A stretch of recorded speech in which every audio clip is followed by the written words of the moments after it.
ബ്ലാൻഡിഡസ്. ബ്ലാൻഡിഡസ് എന്ന് പറയുമ്പോൾ ഫ്രീനം കാരണം നമ്മുടെ മേലത്തെ പല്ലിനിടയിൽ വിടവ് സംഭവിക്കുന്നു. ഫ്രീനം എന്ന് പറയുന്നത് മേൽചുണ്ടിനെയും മോണയെയും ബന്ധിപ്പിക്കുന്ന ഒരു ചെറിയ പേശിയാണ്. ഇതുമായി ബന്ധപ്പെട്ട് പല്ലിന് വിടവ് വരുന്നത് കണ്ടുപിടിക്കുന്ന ടെസ്റ്റാണ് ബ്ലാൻഡ് ടെസ്റ്റ്.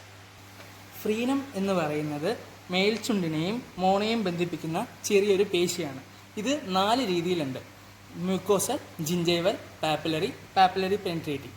പാപ്പിലറിയും പാപ്പിലറി പെനിട്രേറ്റിംഗ് എന്ന രീതിയിലുള്ള ഫ്രീനമാണ് പൊതുവെ പല്ലിൻ്റെ ഇടയ്ക്ക് വിടവ് വരാൻ കാരണമാകുന്ന രീതിയിലുള്ള ഫ്രീനം.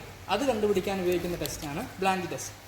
നമ്മൾ മേൽചുണ്ട് മേളിലോട്ട് വലിക്കുമ്പോൾ ഫ്രീനം യോജിക്കുന്ന സ്ഥലത്തിന് മേളിൽ ഒരു അനീമിക്കുന്ന രീതിയിൽ അഥവാ വിളർച്ച പോലെ കാണും. അങ്ങനെയാണ് നമ്മൾ എവിടെയാണ് ഫ്രീനം യോജിച്ചിരിക്കുന്നു എന്ന് കണ്ടുപിടിക്കുന്നത്. ഇതുമൂലം നമുക്ക് പല്ലിനിടയ്ക്ക് ഗ്യാപ്പ് വരുന്നത് ഫ്രീനം കാരണമാണെന്ന് കണ്ടുപിടിക്കാൻ സാധിക്കുന്നു.